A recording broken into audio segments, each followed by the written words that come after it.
કેમ છો મિત્રો? મજામાં? ચાલો ફરી પાછા આપણે ફિઝિક્સમાં જે આગળ વધીએ છીએ અને આજનો વિડીયો લેક્ચર ખાસ છે કારણ કે આજે આપણે વેગ અને પ્રવેગના જે કોન્સેપ્ટ છે એના આધારે એમસીક્યુ જે છે એ કરવાના છીએ. આમાં પીવાયક્યુઝ પણ આવી જશે. તો ખાસ લેક્ચર જે છે એ અંત સુધી જોજો. ખૂબ સરસ જે છે એ તમારે એમસીક્યુની પ્રેક્ટિસ થવાની છે. ચાલો પહેલા એમસીક્યુથી શરૂઆત કરીએ. એક્સ અક્ષને અનુલક્ષીને ગતિ કરતા એક પદાર્થનું સ્થાન x બરાબર a પ્લસ બીટી સ્ક્વેર. ચાલો સ્થાનનું સમીકરણ આપ્યું છે a પ્લસ બીટી સ્ક્વેર વડે દર્શાવ્યું છે. જ્યાં a જે છે એ 8.5 એટલે આમાં કિંમત આપણે મૂકી દઈએ અને b જે છે એ 2.5 એટલે આ x નું સમીકરણ બની ગયું અને આપણે સમીકરણ 1 કહી દઈએ. ચાલો એની પછી આપણને શું મેળવવાનું કીધું છે એ જોઈએ. જ્યાં ટી નું માપન સેકન્ડમાં કરેલું છે. ટી બરાબર 0 સમયે તેનો વેગ કેટલો હશે? ચાલો ટી બરાબર 0 સમયે આપણને વેગ જે છે એ પૂછ્યો છે અને આવા પ્રશ્નો કરવા માટે તમને વિકલન આવડવું જરૂરી છે. અને વિકલનનો શરૂઆતમાં ચેપ્ટર 1 સ્ટાર્ટ કર્યું એની પહેલા આપણે બેઝિક વિડીયોની અંદર જે છે આ બધા વિડીયો લોગ એન્ટીલોગ વિકલન સંકલનના મૂકેલા છે. ખાસ તો એ જે છે આપ જોઈ લેશો. ચાલો તો વિકલન ખાસ જોઈ લેવું. તો ટી બરાબર 0 સમયે વેગ એટલે કોઈ ચોક્કસ સમયનો વેગ એટલે તત્કાલીન વેગ થશે. બરોબર. તો તત્કાલીન વેગ મેળવવા માટે આપણે શું કરવું પડે? એક્સ નું ટી ની સાપેક્ષે વિકલન કરવું પડે. બરોબર. એટલે કે dx બાય dt. અહીંયા એક્સ નું સૂત્ર મૂકી દઉં. એક્સ નું સૂત્ર શું છે? 8.5 વત્તા 2.5 ટી સ્ક્વેર. એટલે તમને વિકલન કરવામાં વધારે સરળતા રહેશે. હવે અચળ પદ હોય એનું વિકલન જે છે સરવાળા બાદબાકીમાં શું થાય? શૂન્ય થાય. ગુણાકાર ભાગાકારમાં અચળ પદ હોય તો એ એમનેમ રહેશે. ચાલો અહીંયા 2.5 જે છે એ ગુણાકારમાં છે એમનેમ રહે. ટી ની 2 ઘાત જે છે એ આગળ આવશે એટલે 2.5 સાથે 2 ગુણાઈ જાય તો આગળ થઈ જશે 5 અને 1 ઘાત જે છે એ ઓછી કરવાની. વિકલન કેમ કરીએ? આપણે ઘાત આગળ ગુણાકારમાં લઈએ અને 1 ઘાત આપણે ઓછી કરીએ. બરાબર.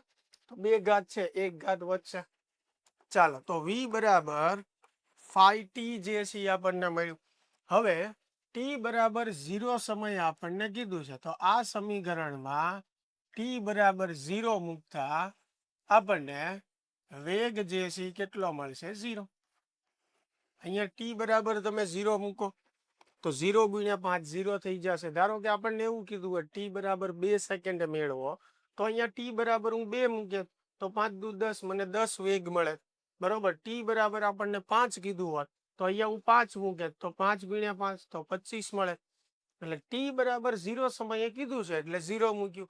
અને ટી બરાબર 0 સમયનો જે વેગ હોય એને પ્રારંભિક વેગ પણ કહેવાય. તો ઘણી વાર પ્રશ્ન એમ પણ પૂછે કે પ્રારંભિક વેગ મેળવો તો પણ આપણે ટી બરાબર શું મૂકવાનું છે? 0 જ મૂકવાનું છે. ચાલો પહેલો પ્રશ્ન પૂરો થયો.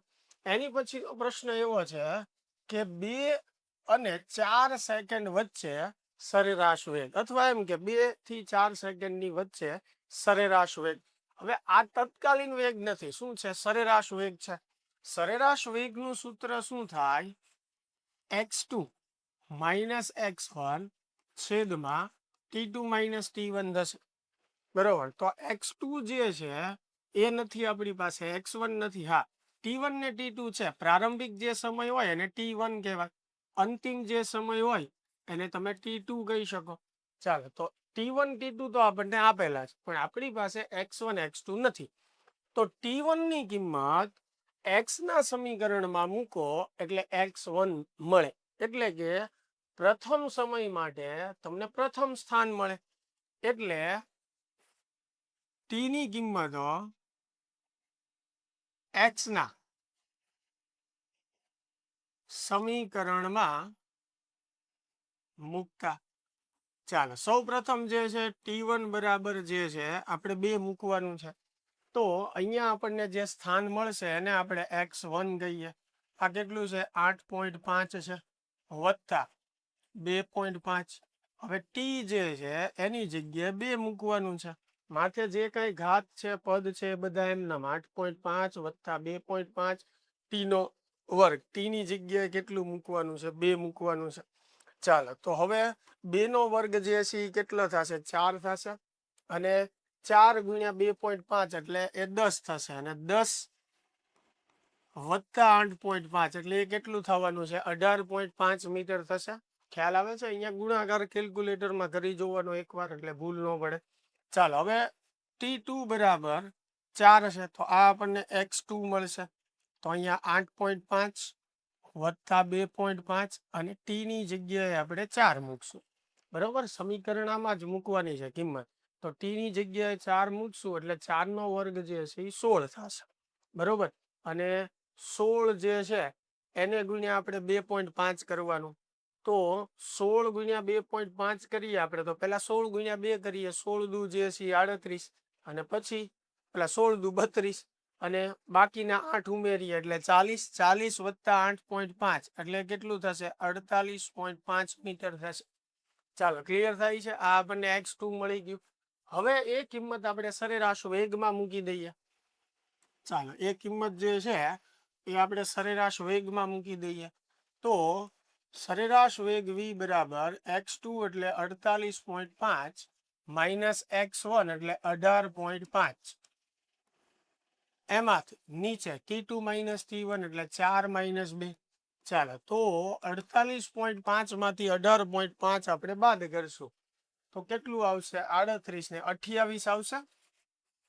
બરોબર, 48.5 માંથી 18.5 જે છે આપણે બાદ કરીએ તો શું આવવાનું? 28 આવશે. નહીં, સોરી, 20 નહીં, 18 આપણે બાદ કરવાનું ને. તો 48.5 માઇનસ 18.5 એટલે આ 0, આ 0, અને 4 માંથી 1 જશે એટલે 3, એટલે 30 આવશે. બરોબર, ચાલો તો 30, 4 માંથી 2 જશે એટલે 2. તો સરેરાશ વેગ જે છે આપણો કેટલો આવશે? 15 મીટર પ્રતિ સેકન્ડ આવશે. ક્લિયર થાય છે? એટલે સરેરાશ વેગમાં કઈ રીતે કરવાનું અને તત્કાલીન વેગમાં ખાસ ધ્યાન રાખવાનું. હજી આપણે આવા બીજા પ્રશ્નોની પ્રેક્ટિસ કરીશું એટલે વધારે ખ્યાલ આવશે. પહેલા પ્રશ્નમાં ન આવડે હજી તો ચિંતા કરતા નહીં, ઘણા બધા આવા પ્રશ્નો કરાવીશ. ચાલો, એની પછી જે છે કે x બરાબર 4.2 t સ્ક્વેર પ્લસ 2.6 હોય તો t બરાબર 0 થી 3 સેકન્ડના ગાળામાં સરેરાશ વેગ અને t બરાબર 3 સેકન્ડે તેનો વેગ મેળવો. હવે t બરાબર 3 સેકન્ડે આપણને વેગ કીધો છે, તો 3 સેકન્ડે જે વેગ છે એ તત્કાલીન વેગ થયો. એટલે પહેલા આપણે બી પ્રશ્નોનો જવાબ મેળવી લઈએ છીએ. કોઈ ચોક્કસ સમયે વેગ એટલે તત્કાલીન વેગ. તત્કાલીન વેગ એટલે સમયની સાપેક્ષે આપણે સ્થાનાંતરનું વિકલન કરવું પડે, dx બાય dt. અહીંયા x નું સૂત્ર મૂકી દો એટલે 4.2 t સ્ક્વેર પ્લસ 2.6. ચાલો, તો v બરાબર વિકલન કરીએ, આ 2 આગળ આવશે તો 4.2 ગુણ્યા 2 એટલે 4 દુ 8, 8.4 થશે. 1 ઘાત t ની ઓછી કરીને લખવાની એટલે t આવશે. વત્તા અચળ પદનું વિકલન જે છે એ 0 થશે. તો v બરાબર થશે 8.4 ગુણ્યા t. તો t જે છે, ચાલો પહેલા લખીએ એમને. તો આ વેગનું સમીકરણ થઈ ગયું.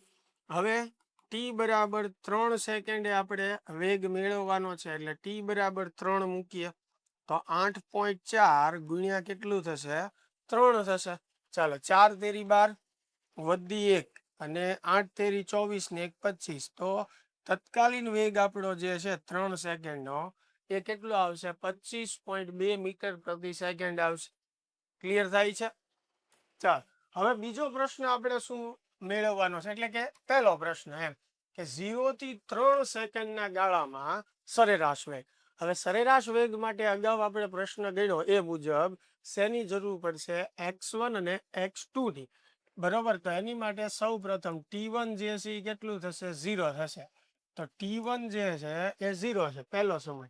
એ ક્યાં મૂકવાનો? આપણે સ્થાનના સમીકરણમાં. આ સમીકરણ આપણું એક આમે કહી દઈએ. બરોબર, તો એમાં t બરાબર તમે 0 મૂકો તો આ પદ તો 0 થઈ જાય. તો ખાલી જે છે એ શું વધશે? 2.6. એટલે પ્રથમ સ્થાન અથવા પ્રારંભિક સ્થાન આપણું 2.6 મીટર થયું. હવે બીજો સમય કેટલો આપ્યો છે આપણને? 3 સેકન્ડ આપ્યો છે. તો ટી બરાબર 3 આપણે મૂકીએ. ચાલો તો અહીંયા આપણે ટી બરાબર 3 મૂકીએ તો 3 નો વર્ગ જે છે એ અહીંયા લખવો પડશે. ટી ની જગ્યાએ 3 કરીએ એટલે 3 નો વર્ગ વત્તા 2.6. ચાલો 3 નો વર્ગ જે છે એ કેટલો થશે? 9 થશે. એટલે આપણે 4.2 ગુણ્યા 9 કરવાનું છે. બરોબર. તો 9 દુ 18 વધી 1 9 ચોક 36 ને 1 37 એટલે 37.8 થશે. બરોબર. હવે વત્તા કેટલા કરવાના છે? 2.6 તો 14 વધી 1 7 દુ 7 ને 2 9 ને 1 10 વધી 1 એટલે 40.4 જે છે એ થશે ટોટલ. બરોબર. તો x2 જે છે એ કેટલું થશે?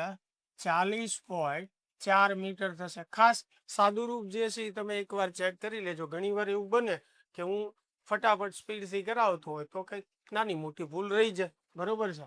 ચાલો તો સરેરાશ વેગ જે છે એનું સૂત્ર x2 - x1 છેદમાં t2 - t1. હવે x2 જે છે એ 40.4 છે, x1 જે છે એ 2.6 છે, છેદમાં t2 - t1, t2 3 બરોબર અને t1 જે છે એ 0 છે.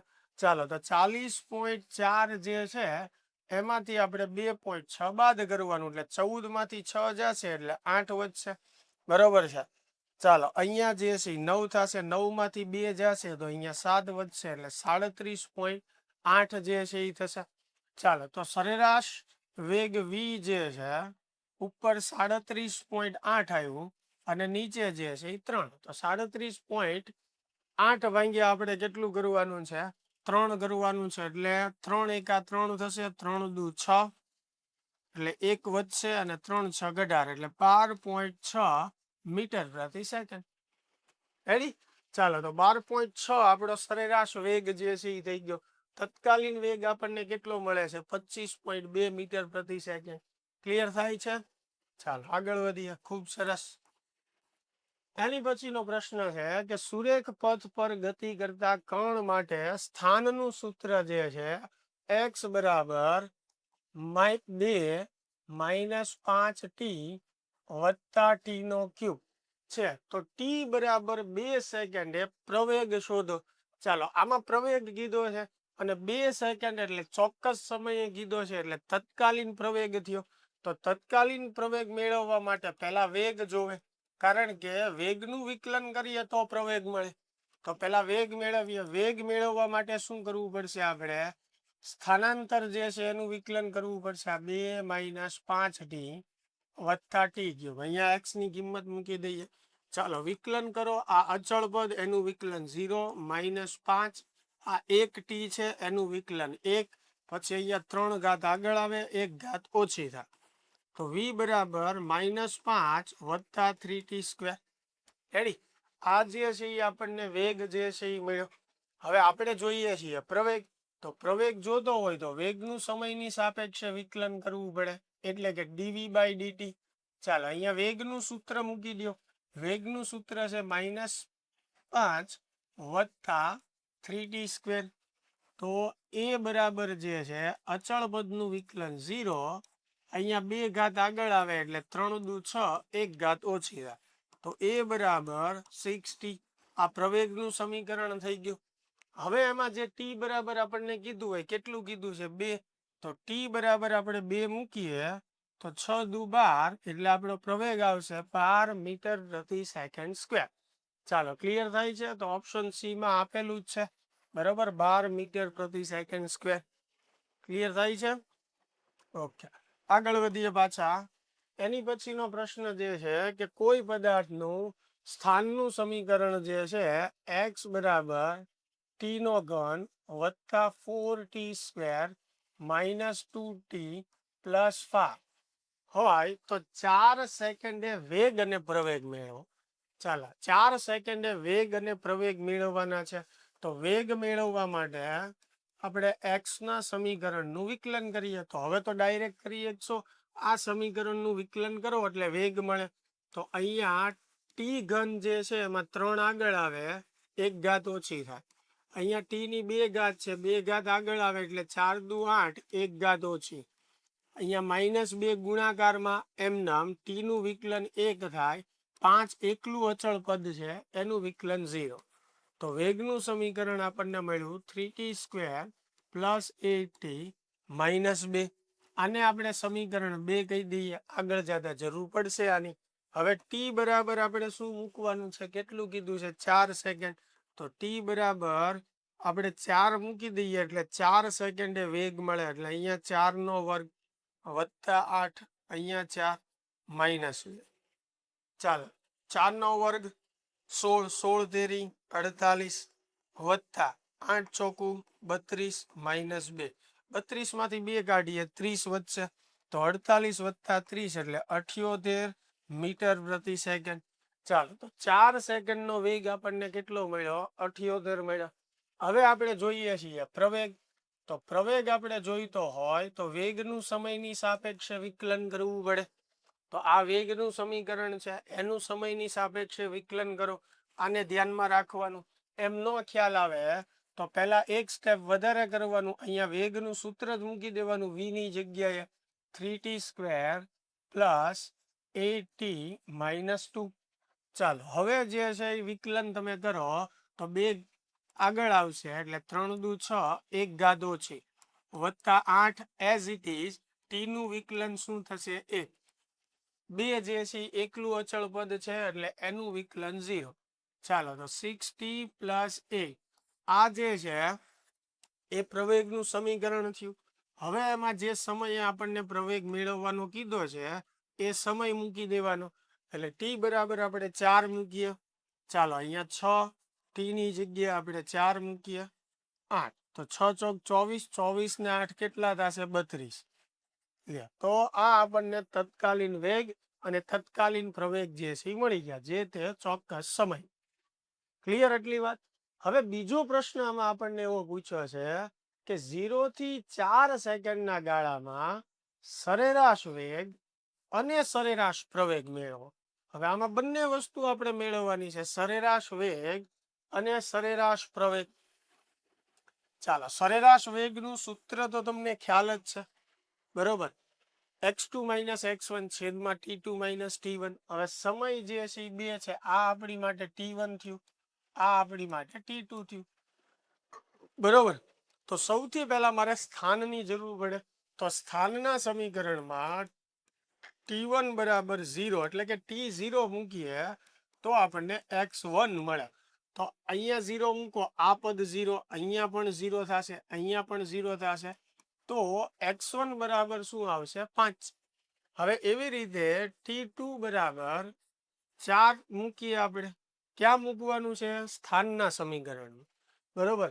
તો અહીંયા 4 મૂકશો તો x2 બરાબર 4 નો ઘન થશે અહીંયા, પછી એવી રીતે વત્તા 4, ટી ની જગ્યાએ 4 માથે વર્ગ માઇનસ ટી ની જગ્યાએ 4 વત્તા 5. ચાલો સાદું રૂપ થોડુંક આપી દો અહીંયા. તો 4 નો ઘન એટલે 3 વાર 4 નો ગુણાકાર, ચોકે ચોકે 16 ને 16 ચોકું 64, એટલે આ 64 થશે. વત્તા આ પણ 4 નો ઘન થઈ ગયો એટલે એ પણ 64 થશે, માઇનસ 8 અને વત્તા 5. ચાલો તો x2 જે છે એ કેટલું આવશે, 64 ને 64 128 થશે. 128 માંથી 8 કાઢીએ એટલે 120, 120 વત્તા 5 એટલે 125. ક્લિયર. ચાલો હવે જે છે સરેરાશ વેગ જે છે એનું સૂત્ર x2 - x1 છેદમાં t2 - t1. તો x2 કેટલું છે, 125, x1 કેટલું છે, 5, છેદમાં 4 - 0, t2 4, t1 0. 125 માંથી 5 કાઢીએ એટલે 120 વધે, બરોબર. અને 120 ભાગ્યા 4, 4 તેરી 12 એટલે જવાબ આવશે 30 મીટર પ્રતિ સેકન્ડ. તો 0 થી 4 સેકન્ડની વચ્ચે આ આપણો સરેરાશ વેગ થઈ ગયો. હવે આપણે ગણવાનું છે સરેરાશ પ્રવેગ. હવે સરેરાશ પ્રવેગનું સૂત્ર શું થાય, v2 - v1 છેદમાં t2 - t1. તો એમાં વેગની જરૂર પડશે, એટલે વેગના સમીકરણમાં આપણે સમય જે છે એ મૂકવાનો, અને આ આપણું વેગનું સમીકરણ છે. ચાલો તો t1 બરાબર 0 માટે આપણને v1 મળશે. આ વેગનું સમીકરણ છે. અહીંયા t0 મૂકો એટલે આ પદ 0, આ પદ પણ 0, એટલે વધશે -2. હવે એવી રીતે t2 4 લેવાનું છે આપણે. તો હવે વેગના સમીકરણમાં અહીંયા 4 મૂકો એટલે ટી જે છે એની જગ્યાએ 4, 4 નો વર્ગ વત્તા 8 ગુણ્યા 4 -2. ચાલો તો v2 જે છે એ કેટલું આવશે? 4 તેરી 12, બરોબર, સોરી 4 નો વર્ગ એટલે 16, 16 તેરી 48 વત્તા 8 ચોક 32 અને -2. તો અગાઉ પણ આપણે અહીંયા જ્યારે તત્કાલીન વેગ મેળવો તો એ 4 સેકન્ડ જ મેળવો હતો અને એ કેટલો આવ્યો હતો? 78. જો તમને અગાઉથી એ ખ્યાલ આવી જાય તો ડાયરેક્ટ તમે મૂકી શકો છો. ચાલ તો હવે મારે મેળવવું છે સરેરાશ પ્રવેગ. સરેરાશ પ્રવેગનું સૂત્ર થાય v2 - v1 છેદમાં t2 - t1. v2 જે છે એ કેટલું છે? 78. v1 જે છે એ કેટલું છે? -2. હવે અહીંયા ધ્યાન રાખજો, આ માઇનસ સૂત્રના છે, પછી v1 કેટલું છે? -2, એટલે આપણે અહીંયા માઇનસ લખ્યું છે. 4 - 0, 78 માઇનસ માઇનસ પ્લસ થઈ જાય, વત્તા 2 એટલે 80, છેદમાં આવશે 4, 4 દુ 8, એટલે જવાબ આપણો આવશે 20 મીટર પ્રતિ સેકન્ડ સ્ક્વેર. લ્યો, આ 0 થી 4 સેકન્ડની વચ્ચે આપણને સરેરાશ પ્રવેગ મળી ગયો. સમજાય છે બાળકો? પાક્કું 100%. ચાલો તો આગળ વધીએ પાછા. એની પછી જે છે કે કોઈ એક કણનો વેગ જે છે v બરાબર 4t અનુસાર બદલાય છે. તો 2 સેકન્ડ થી 4 સેકન્ડના સમયગાળામાં કાપેલું અંતર. હવે અત્યાર સુધીના પ્રશ્નોમાં કેવું હતું કે આપણને અંતર ઉપરથી વેગ કે પ્રવેગ પૂછ્યું હતું. હવે વેગ આપી દીધો છે અને અંતર પૂછ્યું છે. તો આપણે થિયરીમાં પણ શીખ્યા હતા કે વેગ પરથી આપણે સ્થાન મેળવવું હોય કે સ્થાનાંતર મેળવવું હોય તો વેગનું શું કરવું પડે? સંકલન. એટલે આ આપણું સમીકરણ થઈ ગયું સ્થાન મેળવવા માટે. હવે વેગ જે તમને આપ્યો છે મૂકી દેવાનો. કેટલો આપ્યો છે? 4t આપેલો છે ઇન્ટુ dt. 2 સેકન્ડ થી 4 સેકન્ડ એટલે સંકલનમાં આપણી લિમિટ આવશે 2 થી 4, બરોબર. ચાલો હવે 4 જે છે અચળ ગણાશે, એમનેમ રહેશે. અહીંયા t ની કેટલી ઘાત ગણાય? 1. તો સંકલન કેમ થાય? 1 ઘાત વધારવાની એટલે કે +1 ઘાત કરવાની અને માથે જે ઘાત આવે એ નીચે લખવાની અને લિમિટ આપણી 2 થી 4. રેડી? હવે છેદ ઉડાડીએ તો અહીંયા 2 દુ 4 એટલે આગળ જે છે કેટલા વધશે? 2 વધશે. હવે સૌથી પહેલા અપર લિમિટ મૂકવાની એટલે t ની જગ્યાએ 4 મૂકવાના એટલે 4 નો વર્ગ માઇનસ કરીને લોઅર લિમિટ મૂકવાની એટલે t ની જગ્યાએ 2 મૂકવાના. ચાલો તો t ની જગ્યાએ 2 મૂકીએ. સાદું રૂપ આપો. હવે 4 નો વર્ગ જે છે એ કેટલો થશે? 16. 2 નો વર્ગ જે છે એ કેટલો થશે? 4. ચાલો 16 માંથી 4 જાય 12, 12 ગુણ્યા 2 એટલે કેટલું આવશે? 24 મીટર. ક્લિયર? તો આ વેગ ઉપરથી આપણે સ્થાન મેળવ્યું. ક્લિયર? એની પછીનો પ્રશ્ન જોઈએ તો એ છે y બરાબર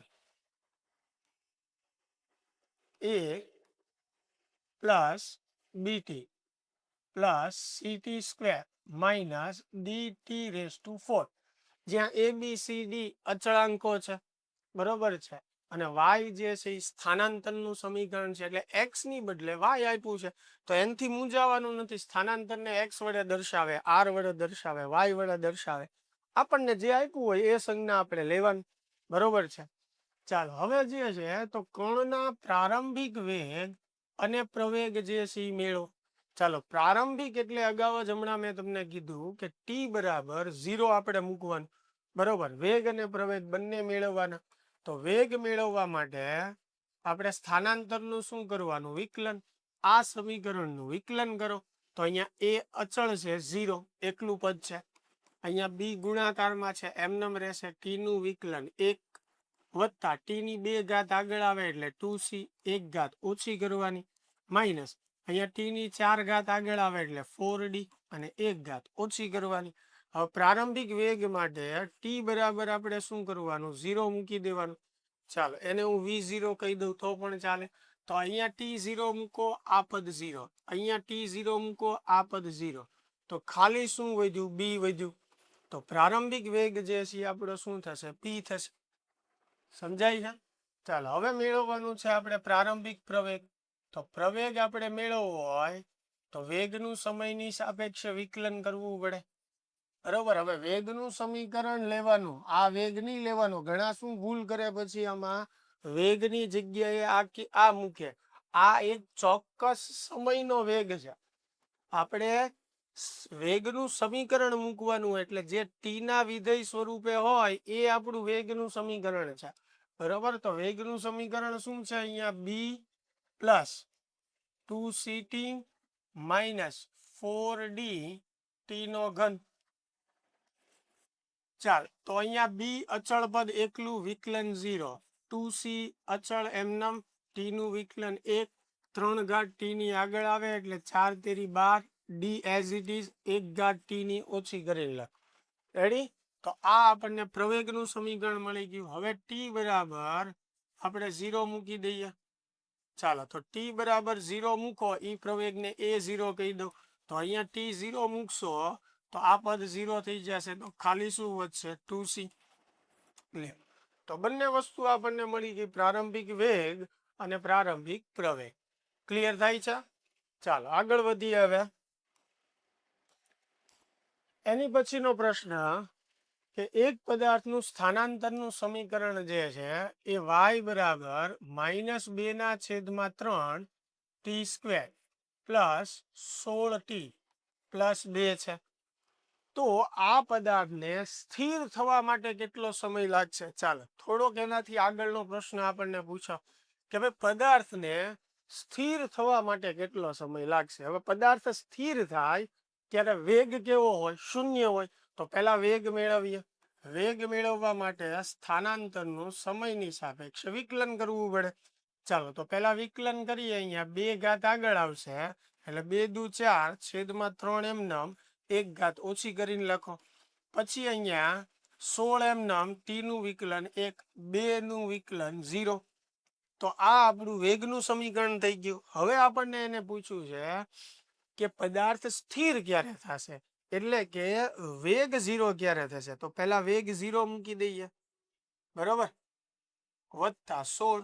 હવે આ માઇનસ વાળું પદ આ બાજુ આવશે તો 4/3t બરાબર 16. મારે જોઈએ છીએ ટી, કે ભાઈ કયા સમયે વેગ જે છે એ શૂન્ય થશે. ચાલે ચોકે ચોકે 16, 4 તેરી 12.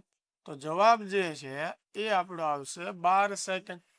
બરોબર. આપણને પ્રશ્ન એવો પૂછ્યો છે કે કેટલો સમય લેશે, તો સમય જ મેળવવાનો હતો. એની માટે આપણે વેગ મેળવો, એને હિન્ટ આપી છે કે વેગ ક્યારે 0 થશે, એટલે v ની જગ્યાએ 0 મૂકી દીધું અને એમાંથી સમયને સૂત્રનો કરતા બનાવ્યો. ક્લિયર? એની પછીનો પ્રશ્ન જોઈએ આપણે કે પદાર્થનું સ્થાન x બરાબર at² માઇનસ bt³ અનુસાર બદલાય છે. તો પદાર્થનો પ્રવેગ ક્યારે શૂન્ય થશે? જો એની જ જેવો પ્રશ્ન છે પણ આમાં પ્રવેગની વાત કરી છે. તો પ્રવેગ મેળવવા માટે વેગ મેળવવો પડે અને વેગ મેળવવા માટે સ્થાનાંતરનું વિકલન. ચાલો આ સમીકરણનું વિકલન કરો તો 2 આગળ આવશે, ટી ની 1 ઘાત ઓછી. અહીંયા 3 ઘાત આગળ આવશે, ટી ની 1 ઘાત ઓછી. રેડી? તો આ વેગ થઈ ગયો. હવે પ્રવેગ આપણે જોઈતો હોય તો વેગનું વિકલન કરવું પડે. ચાલો તો આ વેગના સમીકરણનું વિકલન કરો. તો અહીંયા 2a નામ ટી નું વિકલન 1 માઇનસ અહીંયા 2 ઘાત આગળ આવે એટલે 3 દુ 6 બી એમ નામ 1 ઘાત ઓછી. તો આ શેનું સમીકરણ થઈ ગયું? પ્રવેગનું. હવે પ્રવેગ ક્યારે શૂન્ય થશે? એટલે પ્રવેગની જગ્યાએ 0 મૂકો. આ 2a minus 6bt, minus 6bt આ બાજુ આવશે તો પ્લસ થઈ જશે બરાબર 2a. આપણે જોઈએ છીએ ટી, તો ટી બરાબર 2a ના છેદમાં 6b, 2 તેરી 6. તો ટી બરાબર a ના છેદમાં 3b. ક્લિયર? એટલે સમય મળી ગયો આપણને a ના છેદમાં 3b. ચાલો આગળનો પ્રશ્ન જોઈએ. x બરાબર at, x બરાબર a t plus b t square minus c t cube હોય. તો પદાર્થનો પ્રવેગ શૂન્ય હોય ત્યારે વેગ મેળવો. ચાલો આગળનો જે દાખલો ગયો એની કરતા હજી એક સ્ટેપ વધારે, કે પહેલા તો એ ગોતવાનું કે પ્રવેગ ક્યારે શૂન્ય થાય છે અને એ સમય માટે તમારે વેગ મેળવવાનો. તો સૌ પ્રથમ જે છે સ્થાનાંતરનું વિકલન કરો આ સમીકરણનું, એટલે આપણને વેગ મળશે. તો એ એમનમ ટી નું વિકલન એક બે ઘાત આગળ આવશે, બી એમનમ ટી ની એક ઘાત ઓછી કરો.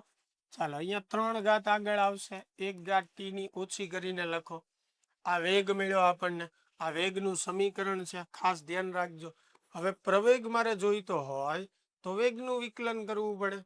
ચાલો એ એકલું પદ છે, અચળ પદનું વિકલન 0 થાય સરવાળા બાદબાકીમાં. 2b એમનમ, ટી નું વિકલન 1, 2 આગળ આવશે એટલે 3 સાથે ગુણાય 6c અને ટી ની એક ઘાત ઓછી. ચાલો તો એ બરાબર આપણને મળ્યું 2b માઇનસ 6ct. હવે પ્રવેગ ક્યારે 0 થાય એટલે પ્રવેગની જગ્યાએ આપણે 0 લખી નાખીએ. હવે માઇનસ 6t વાળું પદ આ બાજુ આવશે એટલે પ્લસ થઈ જશે, આ બાજુ વધશે 2b, સામસામે છેદ ઉડાડી દો તો 2 તેરી 6. તો ટી ને સૂત્રનો કરતા બનાવવાનો છે, આ બાજુ કેટલા છે b, હવે અહીંયા 3c, તો b ના છેદમાં 3c. લ્યો તો આ સમયે પ્રવેગ શૂન્ય થાય છે. હવે જે સમયે પ્રવેગ શૂન્ય થાય એ સમયે વેગ મેળવવાનો છે. તો એ સમયે વેગ મેળવવા માટે આપણે વેગના સમીકરણમાં આ સમય મૂકવાનો, બરોબર. તો વેગનું સમીકરણ a વત્તા 2b. હવે ટી ની જગ્યાએ સમય મૂકો, b ના છેદમાં 3c, સેમ માઇનસ 3c, અને અહીંયા જુઓ ટી નો વર્ગ છે એટલે આનો વર્ગ કરીને મૂકું તો બી સ્ક્વેર છેદમાં 3 નો વર્ગ એટલે 9 અને સી નો વર્ગ એટલે 6. ક્લિયર થાય છે? સીધો મેં ટી નો વર્ગ કરીને મૂક્યું. તો વી બરાબર a પ્લસ 2b સ્ક્વેર છેદમાં 3c માઇનસ, હવે અહીંયા એક સી કેન્સલ થાય, 3 તેરી 9 એટલે ઉપર વધશે બી સ્ક્વેર, 3 તેરી 9 એટલે નીચે 3 વધ્યા, એક સી ગયા એટલે સી વધ્યા. તો જો 2 વાર બી સ્ક્વેર અપોન 3c અને આ માઇનસ 1 વાર, તો 2 માંથી 1 જાય એટલે 1 વધશે, એટલે a પ્લસ બી સ્ક્વેર છેદમાં 3c. આ બે ની બાદ બાકી આ આવું પદ થયું ને 2x માઇનસ x, તો જવાબ x આવે કે નહીં? બરોબર, તો આ x જ છે, સમજી લ્યો. એટલે 2 માંથી 1 બાદ કરો 1 વધશે, આગળ a જે છે એઝ ઇટ ઇઝ, તો a plus b square upon 3c આપણો આન્સર થશે. ક્લિયર? ચાલો એની પછી આપણને આપ્યું છે કે ટી બરાબર એ એક્સ સ્ક્વેર પ્લસ બી એક્સ. ચાલો અહીંયા ટી બરાબર એ એક્સ સ્ક્વેર પ્લસ બી એક્સ, આ સમયનું સમીકરણ છે એક્સ સ્વરૂપે, જ્યાં એ અને બી અચળાંક છે.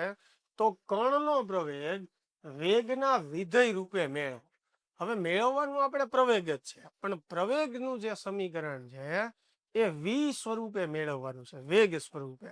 હવે પ્રવેગ કેમ મળે? જો આપણી પાસે સ્થાન હોય તો એનું 2 વાર વિકલન કરો, પ્રવેગ મળી જાય.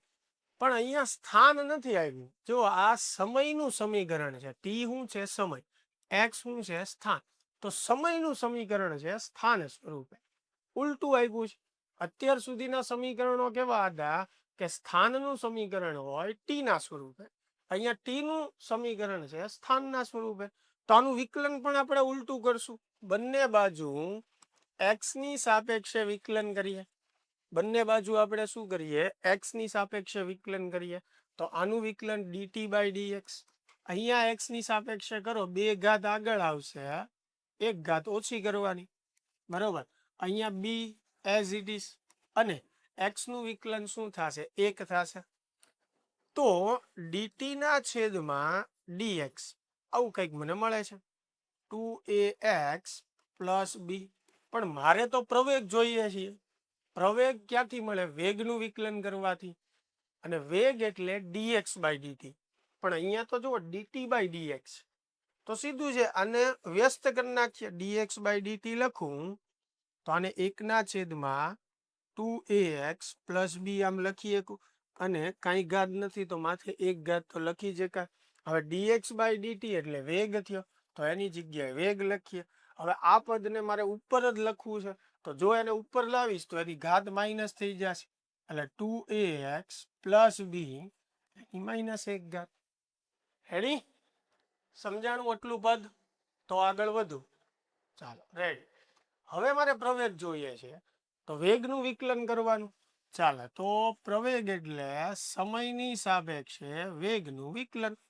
તો આ વેગનું સમીકરણ છે, એનું વિકલન કરો. તો સૌ પ્રથમ ઘાત આગળ આવશે એટલે -1 ઘાત આગળ આવે, અને એક ઘાત જે છે ઓછી ઘાત, બરોબર છે. તો -1 એમાંથી -1 કરવાનું, જે ઘાત હોય એમાંથી 1 માઇનસ કરવાનું, બરોબર. તો -2 ઘાત થઈ જશે. હવે અહીંયા વિકલન પૂરું નથી થયું. જો સૌ પ્રથમ ઘાત આગળ આવી અને એક ઘાત ઓછી કરી.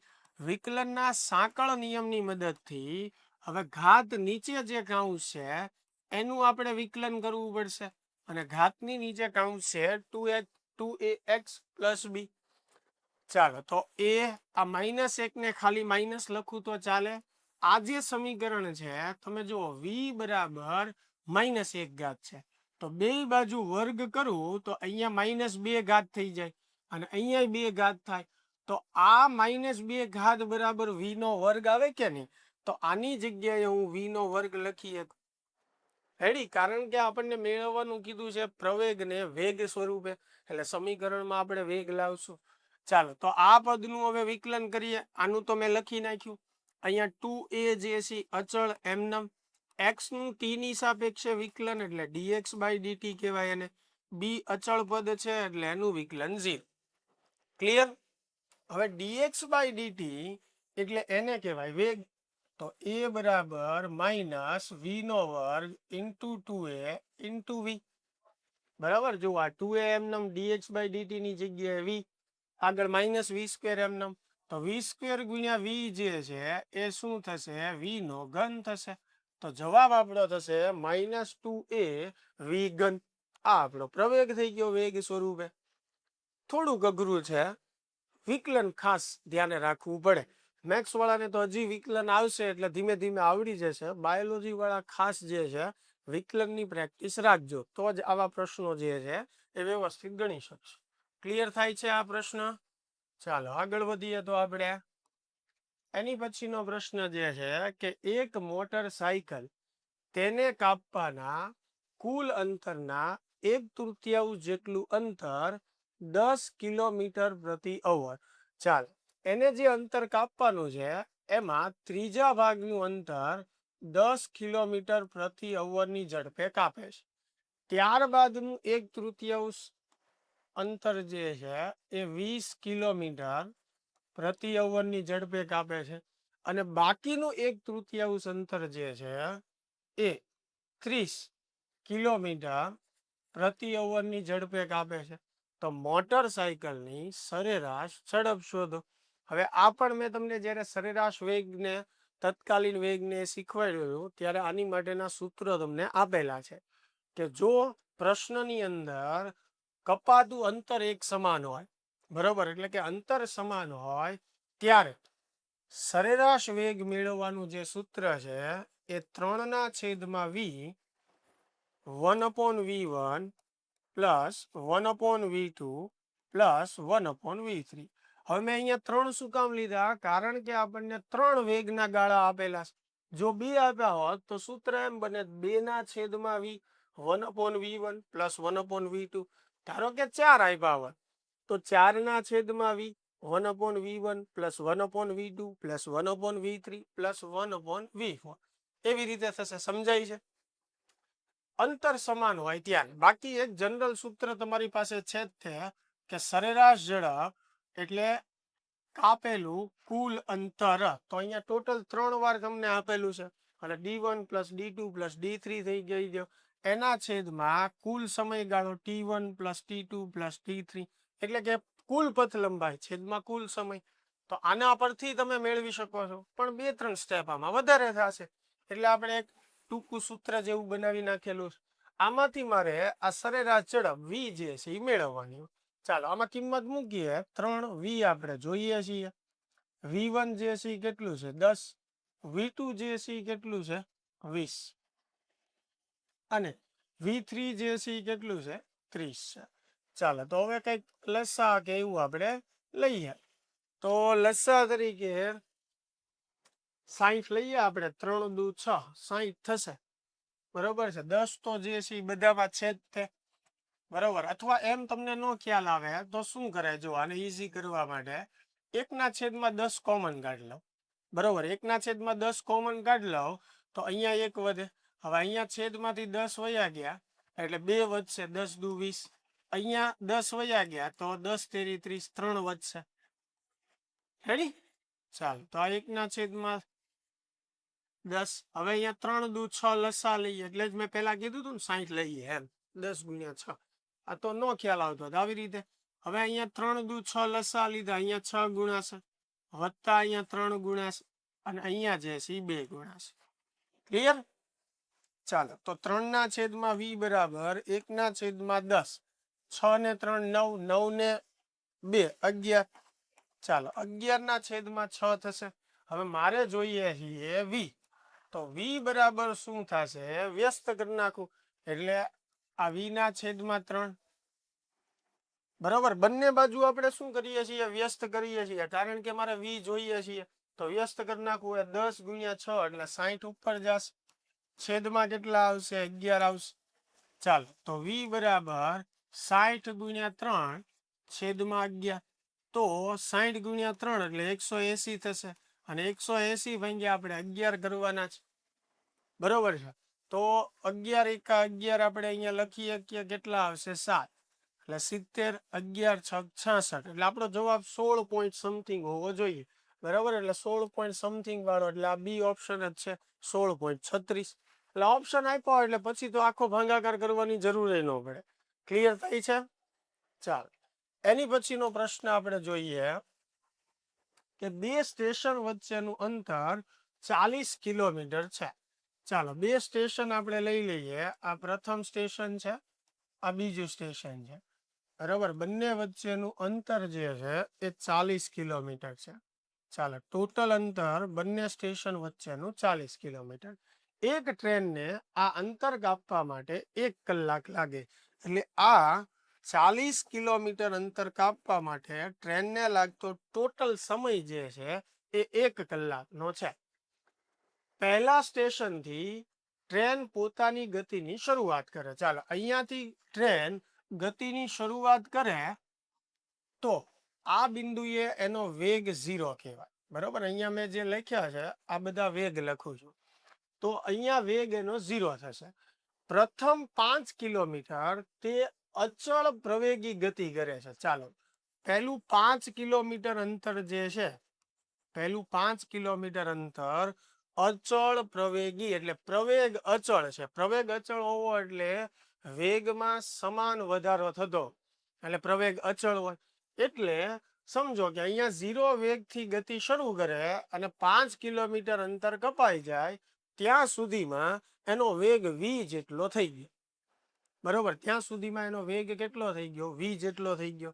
તો આ ગાળામાં શરૂ કરીને 5 કિલોમીટરના ગાળામાં એનો સરેરાશ વેગ કેટલો થયો, પહેલા 0 પછી v ભાગ્યા 2. એટલે આ ગાળામાં એનો જે સરેરાશ વેગ જે છે એ કેટલો કહેવાય, v/2 કહેવાય. સરેરાશ વેગ 0 થી લઈને 5 કિલોમીટર સુધીનો. હવે અહીંયા વેગ 5 છે. પછીના 20 કિલોમીટર સુધી તેનો વેગ અચળ રહે છે. ચાલો હવે અહીંયાથી લઈને 20 કિલોમીટર સુધી, એટલે આ ગાળો જે છે 20 કિલોમીટરનો અને એમાં વેગ અચળ છે. જો શું કીધું છે, વેગ અચળ, પ્રવેગ નહીં. તો વેગ અચળ હોય તો પ્રવેગ શૂન્ય થવાનો છે, એટલે વેગ એનો જ છે તો જ અચળ શબ્દ વાપર્યો. એટલે અહીંયા પણ v હતો, અહીંયા પણ v થશે. એટલે આ ગાળામાં તો સરેરાશ વેગ કેટલો થશે, v થશે, કારણ કે વેગ v જ છે બધે. પછી શું કીધું છે, છેવટના 15 કિલોમીટર. એટલે હવે આ જે 15 કિલોમીટર બાકી રહ્યું, બરોબર છે, એમાં નિયમિત રીતે એનો વેગ ઘટે છે, એટલે પ્રતિ પ્રવેગી ગતિ થઈ અને સ્ટેશન પર ટ્રેન ઊભી રહે છે. તો અહીંયા વેગ v હતો, ત્યારબાદ વેગ ઘટતો છે અને અહીંયા પાછો વેગ 0 થઈ જાય છે. તો હવે બેયનો સરેરાશ વેગ આ ગાળામાં કેટલો થયો? v + 0 ભાગ્યા 2. તો અહીંયા પાછો સરેરાશ વેગ કેટલો થઈ ગયો? v/2 થઈ ગયો. ચાલો, તો ટ્રેનની મહત્તમ વેગ શોધો. ચાલો, હવે મહત્તમ વેગ જે છે આ v થયો. મેં અહીંયા પહેલા જ પોઈન્ટ પાસે વેગ કેટલો ધાર્યો? v. અને પછી v થી તો વેગ વધતો જ નથી, એટલે આ v જે છે એ જ આપણી માટે મહત્તમ વેગ થયો. તો એની માટે આપણને એવું કીધું છે કે ટોટલ સમય 1 કલાક લાગે છે, એટલે t1 + t2 + t3. બરોબર છે. આમાં જે સમય લાગ્યો એ t1, આમાં જે સમય લાગ્યો એ t2, આમાં જે સમય લાગ્યો એ t3, અને આ ત્રણેયનો સરવાળો કરીએ તો ટોટલ જે છે એ સમય કેટલો લાગે છે? 1 કલાકનો લાગે છે. ચાલો, તો અહીંયા t ની જગ્યાએ 1. હવે આપણી પાસે સામાન્ય સૂત્ર વેગનું કે ભાઈ સ્થાનાંતરના છેદમાં સમય. તો મારે સમય જોઈતો હોય તો સ્થાનાંતરના છેદમાં શું થશે? વેગ થશે. રેડી? એટલે કાપેલું અંતર લેવાનું અને છેદમાં વેગ મૂકવાનો. તો t1 સમય મારે જોતો હોય તો આ ગાળામાં કેટલું અંતર કાપે છે? 5 કિલોમીટર.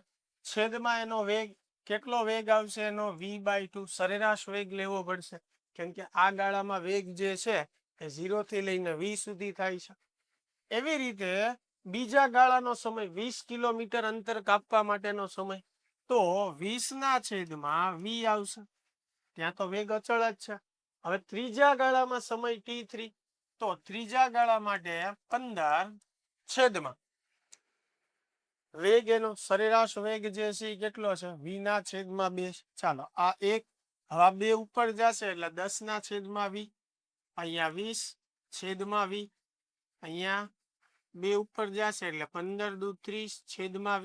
હવે છેદમાં v કોમન નીકળે અને ઈ v ને આ બાજુ લઈ લો એટલે એક સાથે ગુણાઈ જાય એટલે v થઈ ગયું. અહીંયા વધ્યું 10 + 20 + 30. બરોબર. ચાલો, તો 50 ને કેટલું થશે? 60. લ્યો, તો વેગ જે છે એ કેટલો થઈ ગયો? 60 મીટર/સેકન્ડ. ક્લિયર? આ મહત્તમ વેગ થઈ ગયો ટ્રેનનો. ચાલો, આગળ વધીએ.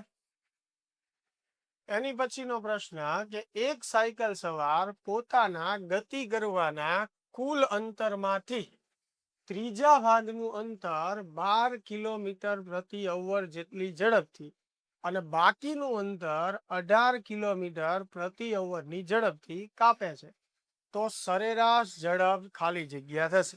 હવે જો આમાં નથી સમય સમાન આપ્યો, નથી અંતર સમાન આપ્યું. સમજો, ધારો કે સાયકલ સવારે આ એક પોઈન્ટ થી બીજા પોઈન્ટ સુધી કાપવાનું થતું ટોટલ અંતર જે છે એ d છે, અને કાપવાનું કુલ અંતર જે છે એ કેટલું છે? d. એમાંથી ત્રીજા ભાગનું અંતર, એટલે ધારો કે એટલું, આ ત્રીજા ભાગનું અંતર d/3, બરોબર, એ 12 કિલોમીટર/અવર ની ઝડપે, એટલે અહીંયા એનો વેગ 12 કિલોમીટર/અવર આપેલો છે. હવે બાકીનું અંતર, તો બાકી કેટલું રહ્યું? ટોટલ હતું d, એમાંથી ત્રીજા ભાગનું કાપ્યું, એને 3 લસા લો તો 3d - d છેદમાં 3 એટલે 2d/3 થાય. એટલે બાકીનું જે અંતર છે એ કેટલું થશે? 2d/3, અને એ 18 કિલોમીટર/અવર ની ઝડપે કાપે, એટલે આ બીજો વેગ થયો v2. તો આપણને કીધું છે કે સરેરાશ ઝડપ મેળવો. તો હવે આપણે મેઇન સૂત્રનો ઉપયોગ કરશું કે સરેરાશ ઝડપ v બરાબર કાપેલું કુલ અંતર. તો અહીંયા બે ભાગમાં અંતર આપ્યું છે, એટલે કે d1 + d2. આમ લખી શકીએ, બે ભાગ છે. એવી રીતે નીચે કાપેલો કુલ સમય, સોરી, કાપેલો નહીં, લાગેલો કુલ સમય, એટલે t1 + t2 પહેલા ભાગનો સમય વત્તા બીજા ભાગનો સમય. ક્લિયર થાય છે? હવે d1 કેટલું છે? પહેલા ભાગનું અંતર જે છે d ના છેદમાં 3, બરોબર. d2 કેટલું છે? 2d/3. હવે સમય મૂકવાનો છે. હવે સમય એટલે શું થશે? અંતરના છેદમાં સમય. તો આ ભાગમાં અંતર કેટલું છે? d/3 છે. છેદમાં સમય, એટલે સોરી, અંતરના છેદમાં વેગ. તો આ ભાગમાં જે છે, જો અહીંયા હું કોનું સૂત્ર મૂકું છું? સમયનું. સમય એટલે અંતરના છેદમાં વેગ. બરોબર, ક્યારેક ઉતાવળે બોલવામાં ભૂલ પડી જાય, ધ્યાનથી સાંભળજો. તો સમય એટલે અંતરના છેદમાં વેગ. તો અંતર પહેલા ભાગ માટે d/3 અને વેગ જે છે કેટલો છે? 12. ચાલો, વત્તા હવે બીજા ભાગમાં, એટલે આ ભાગમાં લાગતો સમય, તો એ ભાગનું અંતર લેવાનું છે અને એ ભાગનો વેગ લેવાનો છે. અંતરના છેદમાં એ વેગ. ક્લિયર થાય છે? ચાલો, હવે આનું સાદુરૂપ આપણે કઈ રીતે આપી શકીએ એ જોઈએ. તો ઉપર જે છે એમાં d/3 આપણે સામાન્ય કાઢીએ. d/3 જે છે એ શું કરીએ? સામાન્ય કાઢીએ. અથવા તો આ બેયનો સરવાળો તો d જ થવાનો છે. ટોટલ અંતર જે છે એ કેટલું થઈ જશે? d થઈ જશે. બેયનો સરવાળો તો d જ થાય. એ પણ સહેલું પડશે. નીચે જે છે d/3 કોમન કાઢી લઈએ. તો આ d/3 કોમન નીકળે તો અહીંયા વધશે 1/12 વત્તા અહીંયા d/3 કોમન નીકળે તો 2/18 વધશે. રેડી? હવે d કેન્સલ થઈ જાય. આ 3 ઉપર જશે. બરોબર, છેદનો છેદાંશમાં અહીંયા 2 × 9 = 18. બરોબર. ચાલો, તો છેદમાં શું વધે છે? 1/12 વત્તા 1/9. બહુ જાજુ ન વિચારવું હોય તો આ બેને લસા તરીકે લઈ લઈએ. તો v બરાબર ઉપર 3 વધવાના છે, અહીંયા 9 ગુણાશે વત્તા અહીંયા જે છે 12 ગુણાશે. હવે છેદમાં આ બંનેનો ગુણાકાર એટલે ઉપર 12 × 9. સમજણ પડે છે? કેમ કે લસા લીધું એ ઉપર વહી જશે, છેદનો છેદ. ચાલો, તો 12 ને 9 જે છે કેટલા થશે? 12 + 9 એટલે 21 થશે. એટલે નીચે આવશે 21. ઉપર 3 × 12 × 9. ચાલો, 3 સત્તા જે છે 7 તેરી 21 એટલે નીચે 7 આવ્યા. હવે 12 9 કેટલા થશે? 9 દુ 18 108 થશે અને છેદમાં 7. ચાલો, 108 ભાગ્યા આપણે 7 કરવાનું. તો 7 × 7 એટલે 3 વધશે. બરોબર, એટલે 108 ભાગ્યા 7 કરશું, 3 વધ્યા 38. બરોબર, તો 728 7 × 5 = 35 ને 7 × 5 = 35 એટલે 15 પોઈન્ટ સમથિંગ આપણો જવાબ આવવો જોઈએ. અહીંયા ખાસ ધ્યાન રાખજો, ભાગ હલાવશો એટલે એક્ઝેક્ટ 15 નહીં આવે. એ તો ખબર પડે ને. 15 પોઈન્ટ સમથિંગ થશે કેમ કે 3 હજી વધ્યા એટલે જવાબ આપણો શું થશે? સી થશે. એટલે એ ભાંગાકાર કરી નાખજો. પણ મેં કીધું એમ ઓપ્શન આપ્યા હોય એટલે આપણને આઈડિયા આવી જ જાય. સમજણ પડી આખા દાખલામાં? પાક્કું? ચાલો, આગળ વધીએ.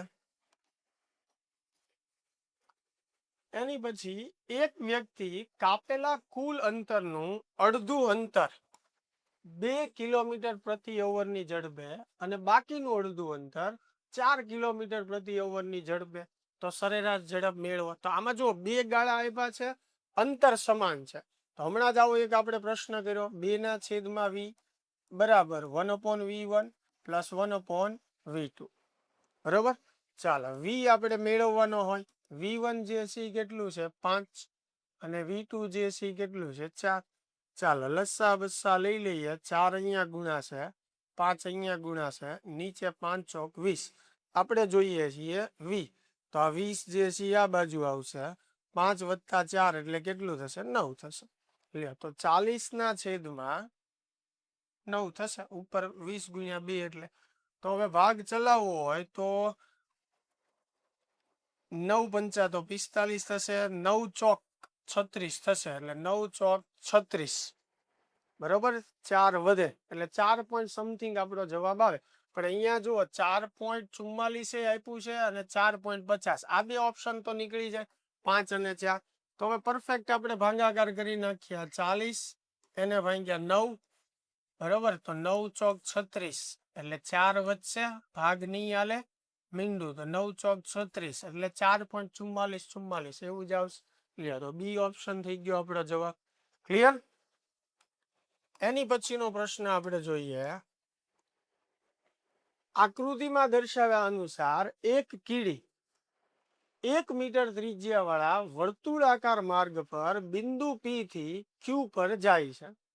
આ માટે તે 1 મિનિટ જેટલો સમય લે છે. 1 મિનિટ એટલે 60 સેકન્ડ. આ આકૃતિ ખોટી છે, એ ધ્યાનમાં ન લેતા. ચાલો એક વર્તુળ આપણે ધ્યાનમાં લઈએ. અને શું કીધું છે આપણને? 1 મીટર ત્રિજ્યાવાળા એટલે 1 મીટર વર્તુળની ત્રિજ્યા છે. ધારો કે કીડી અહીંયા એ સ્થાનેથી નીકળે છે અને અહીંયા સુધી બી સ્થાને જે છે એ આવે છે, અને એની માટે એને સમય જે છે એ કેટલો લાગે છે? 60 સેકન્ડનો લાગે છે. તો આ સમયગાળામાં કીડીનો સરેરાશ વેગ. ચાલો અહીંયા કીડી આવે, આ અંતર જે છે એ પણ 1 મીટર જ થવાનું. હવે 60 સેકન્ડ લે છે, આ ખૂણો કેટલો બનશે? 60 નો બનશે. હવે મેળવવો છે આપણે વેગ, તો વેગનું સૂત્ર થાય સ્થાનાંતરના છેદમાં સમય. તો સ્થાનાંતર એટલે આ એ અને બી વચ્ચેનું લઘુત્તમ અંતર, એટલે આ ત્રિકોણ બની ગયો. હવે આ બે બાજુ સરખી છે, એક ખૂણો 60 નો છે એટલે સમબાજુ ત્રિકોણ જ બને. એટલે આ માપ પણ કેટલું થશે? 1 મીટર જેટલું જ થશે. તો મારે સરેરાશ વેગ જોઈતો હોય તો સૂત્ર થાય સ્થાનાંતરના છેદમાં સમય. સ્થાનાંતર કેટલું થશે? એ બી જેટલું.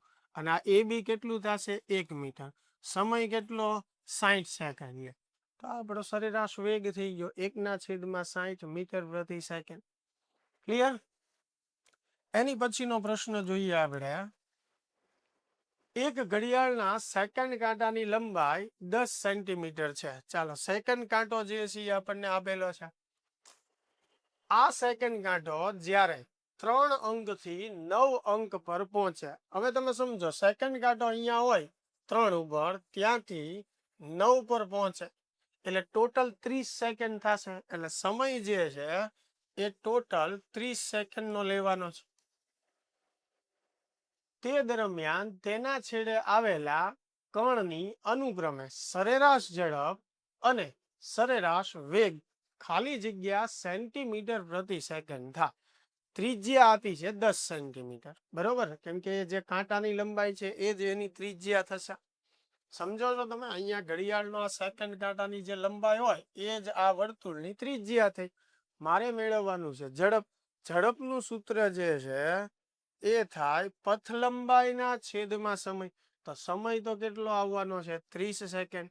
હવે પથ લંબાઈ એટલે આ કાપેલું કુલ અંતર. તો આ અર્ધ વર્તુળ થયું કે નહીં? અર્ધ વર્તુળ માટે પથ લંબાઈ કેટલી કહેવાય? પાઈ આર. એના છેદમાં સમય. સમય કેટલો છે? 30. હવે મને એને આર આપેલું છે 10, તો મૂકી દઈએ. નીચે 30, મીંડી મીંડી કેન્સલ. લ્યો, તો પાઈના છેદમાં 3 સેન્ટીમીટર પ્રતિ સેકન્ડ. હવે પાઈ એટલે 3.14 લઈ લેવાનું, બરોબર? એટલે 3.14 ભાગ્યા 3 કરી નાખો, એ તમારો જવાબ. એની પછી જે છે પથ લંબાઈ. ચાલે, તો પથ લંબાઈ જે છે એનું સૂત્ર થશે સ્થાનાંતરના છેદમાં સમય. તો સ્થાનાંતર કેટલું થાય? પ્રારંભિક બિંદુ અને અંતિમ બિંદુ વચ્ચેનું લઘુત્તમ અંતર, એટલે આ એનું સ્થાનાંતર થયું. તો આ 10 છે, આ પણ 10 થાય. તો ટોટલ કેટલું થશે? 20 થશે. છેદમાં સમય. સમય કેટલો છે? 30.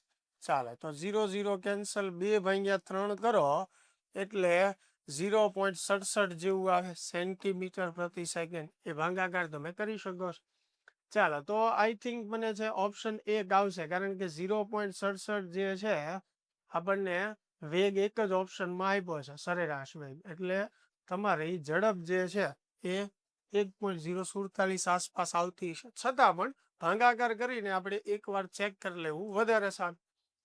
ક્લિયર થાય છે? કદાચ આમાં ઓપ્શનમાં ભૂલ હોય તો એ ચિંતા કરતા નહીં. અમે તમને જે ગણાવ્યું એ સાચું જ છે. હું સાદુરૂપ આપીને એકવાર ચેક કરી લેવાનું. ક્લિયર? ચાલો આગળ વધીએ પાછા. એની પછીનો પ્રશ્ન જે છે કે સુરેખ પથ પર ગતિ કરતા કણ માટે વી વિરુદ્ધ ટી ના આલેખ આકૃતિમાં દર્શાવ્યો છે. તો પહેલી 2 સેકન્ડમાં કણે કાપેલું અંતર. ચાલો, પહેલી 2 સેકન્ડમાં, તો આ આલેખ છે. હવે 2 સેકન્ડ એટલે અહીંયા સુધી. તો આ 2 સેકન્ડમાં આલેખ એટલો બનશે.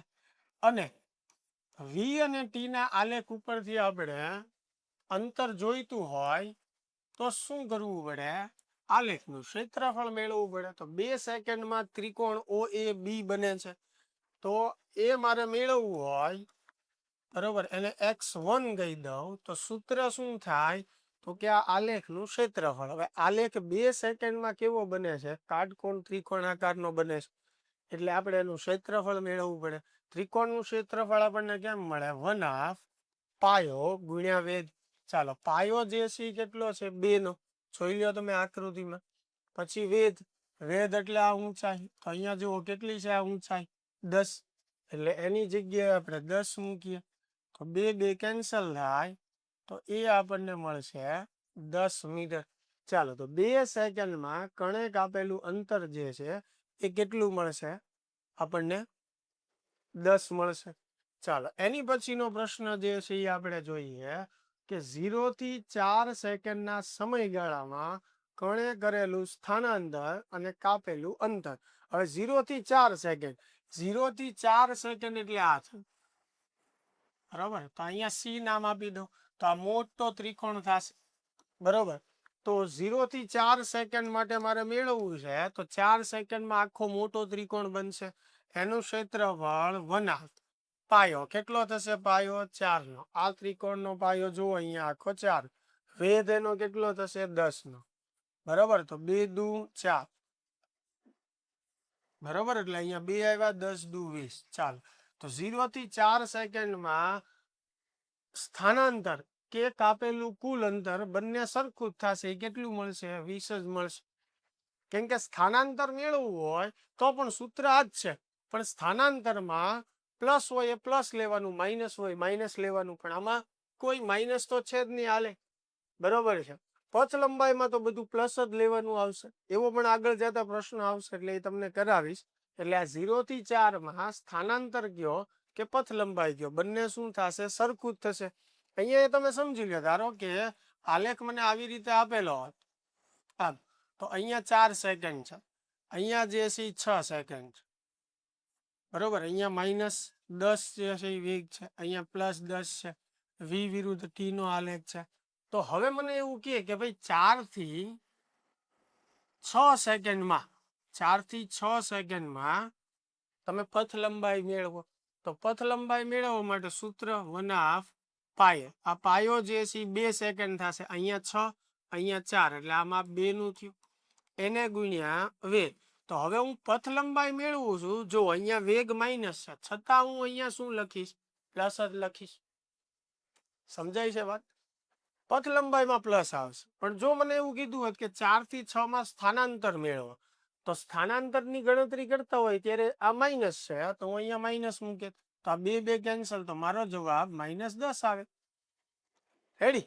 હવે જો મને એવું કે ભાઈ 0 થી 6 સેકન્ડમાં સ્થાનાંતર તમે મેળવો, 0 થી 6 સેકન્ડમાં, તો 0 થી 4 માં એટલે આ ત્રિકોણ, એટલે આનું ક્ષેત્રફળ મેળવવાનું. પછી 4 થી 6 માં આ ત્રિકોણ, એટલે એનું ક્ષેત્રફળ મેળવવાનું. અને બંનેનો શું કરવાનો? સરવાળો.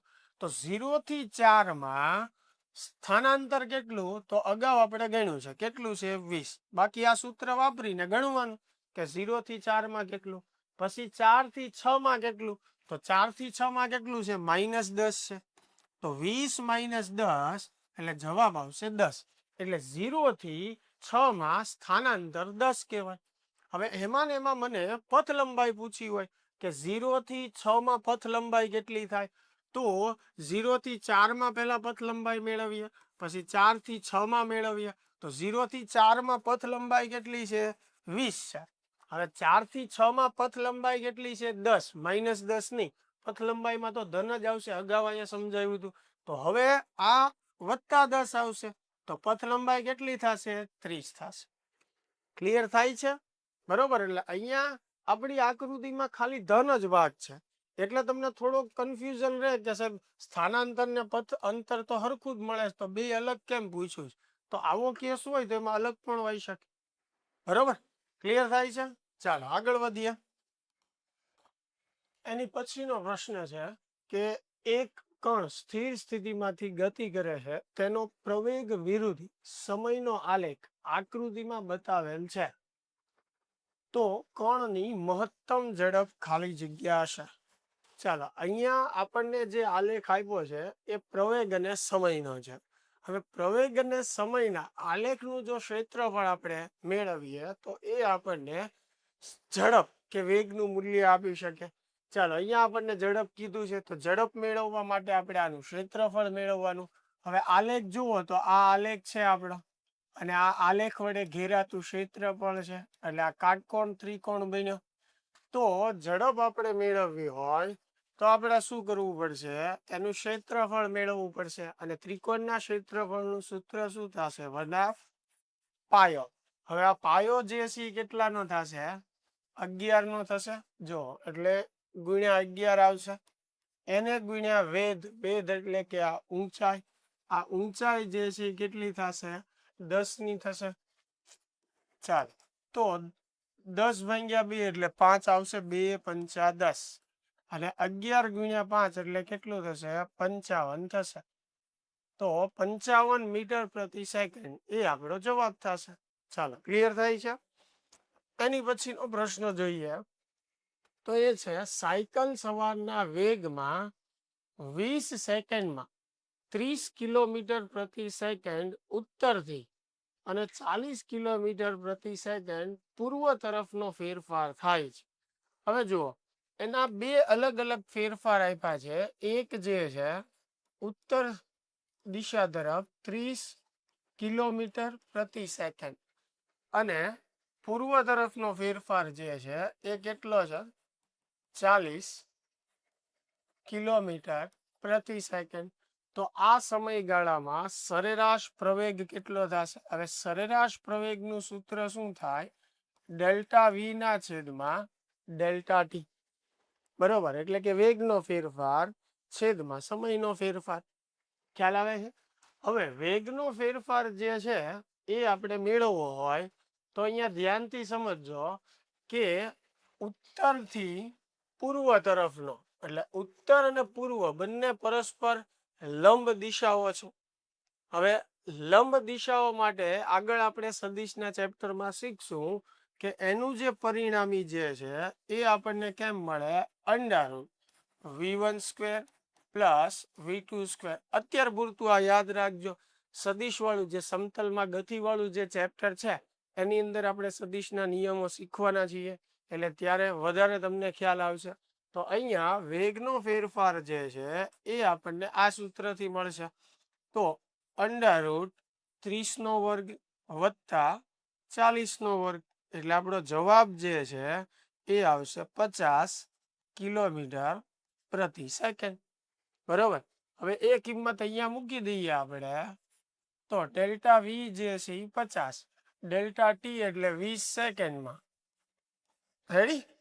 ચાલો, તો જવાબ જે છે આપણો 2.5 કિલોમીટર પ્રતિ સેકન્ડ સ્ક્વેર થશે. સમજણ પડે છે? ચાલો, એની પછીનો પ્રશ્ન જોઈએ આપણે, તો એ છે એક કણનો વેગ v બરાબર 3t સ્ક્વેર પ્લસ 2t સૂત્ર વડે અપાય છે. ચાલો, વેગ જે છે એનું સમીકરણ આપેલું છે.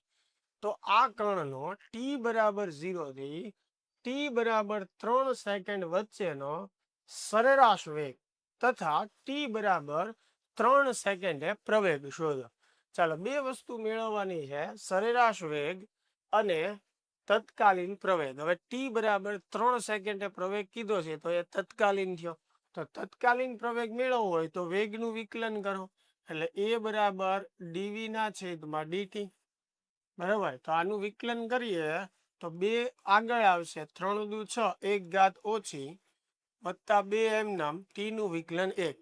હવે ટી બરાબર જે છે એ આપણે 3 મૂકી દઈએ, તો ટી બરાબર અહીંયા 3 મૂકી દઈએ તો આ 3 સેકન્ડે આપણને પ્રવેગ મળે, એટલે 6 તેરી 18, 18 વત્તા 2 એટલે 20 આવશે, 20 મીટર પ્રતિ સેકન્ડ સ્ક્વેર. ચાલ, તો પ્રવેગ જે છે એ મળી ગયો, એટલે બીજો જવાબ જે છે એ આપણે પહેલા મેળવો. બરોબર છે, જે કેટલો આવે છે? 20 મીટર પ્રતિ સેકન્ડ સ્ક્વેર. હવે આપણને કીધું છે ટી બરાબર 0 થી ટી બરાબર 3 સેકન્ડમાં સરેરાશ વેગ. હવે સરેરાશ વેગનું સૂત્ર શું થાય? x2 માઇનસ x1 છેદમાં t2 માઇનસ t1. તો x2 ને x1 હોવા જોઈએ. તો એની માટે તો પેલા x જ હોવો જોઈએ. x નું સમીકરણ જ નથી આપણી પાસે. એટલે x નું સમીકરણ મેળવવા માટે આપણે વેગ જે છે એનું શું કરીશું? સંકલન કરીશું. એટલે વેગનું આપણે સંકલન કરીએ એટલે આપણે સ્થાનાંતર મળશે આપણને. ચાલો તો વેગ જે છે એ છે 3t² પ્લસ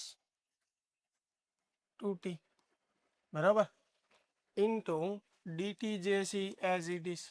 ચાલો ખ્યાલ આવે છે. હવે સંકલન કરી નાખીએ.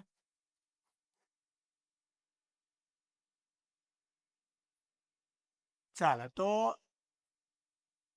3t² નું સંકલન t ની 3 ઘાત નીચે 3 અહીંયા 2 એમનેમ t નું સંકલન t² છેદમાં 2. રેડી. ચાલો તો અહીંયા 3 3 કેન્સલ 2 2 કેન્સલ તો t નો ઘન વત્તા t². લ્યો આ જે છે આપણને x નું સમીકરણ મળી ગયું. હવે t1 બરાબર 0 માટે એટલે x ના સમીકરણમાં આપણે t1 એટલે 0 મૂકીએ. t1 બરાબર 0 માટે એટલે ત્યારે જે સ્થાન મળે એને આપણે શું કહીએ? x1 કહીએ. તો અહીંયા 0 મૂકશો અહીંયા 0 એટલે આખું 0 થઈ જશે. એટલે તો પહેલા કેસમાં સ્થાન 0 આવ્યું. હવે બીજો કેસ, બીજો સમય શું આપણને આપેલો છે? 3 સેકન્ડ. તો t2 બરાબર 3 સેકન્ડ જે છે એ આપણે લઈએ. બરાબર છે. હવે t2 બરાબર 3 સેકન્ડ મૂકીએ તો x2 મળે એટલે 3 નો ઘન વત્તા 3 નો વર્ગ. ચાલો તો 3 નો ઘન એટલે 27 વત્તા 3 નો વર્ગ એટલે 9. તો 27 ને 9 જે છે એ કેટલા થશે? 36 થશે. આ આપણને x2 મળી ગયું. હવે સરેરાશ વેગ આપણે જોઈતો હોય તો સૂત્ર x2 માઇનસ x1 છેદમાં t2 માઇનસ t1. ચાલો x2 જે છે એ કેટલું છે? 36 છે. x1 કેટલું છે? 0 છે. t2 જે છે એ કેટલું છે? 3 છે. અને t1 એટલે 0. ચાલો તો 36 ભાગ્યા 3 એટલે કેટલું આવશે? 12 આવશે. 12 તેરી 36. એટલે આપણો સરેરાશ વેગ જે છે એ કેટલો આવ્યો? 12 મીટર પ્રતિ સેકન્ડ આવ્યો. સમજણ પડે છે આમાં? એટલે આ આપણો પહેલો જવાબ છે. આ આપણો બીજો જવાબ છે. કારણ કે પહેલા આપણને સરેરાશ વેગ મેળવવાનું પૂછ્યું હતું. એટલે પહેલો જવાબ આપણો 12 મીટર પ્રતિ સેકન્ડ અને 3 સેકન્ડે પ્રવેગ આપણને પૂછ્યો છે તો એ આવ્યો 20 મીટર પ્રતિ સેકન્ડ સ્ક્વેર. બરાબર. ચાલો આગળ વધીએ. હવે એની પછીનો પ્રશ્ન છે કે કોઈ એક પદાર્થ માટે વેગ વિરુદ્ધ સમયનો આલેખ આકૃતિમાં દર્શાવ્યો છે. પદાર્થના OA અને AB સમયગાળામાં મળતા સરેરાશ પ્રવેગનો ગુણોત્તર કેટલો થાય?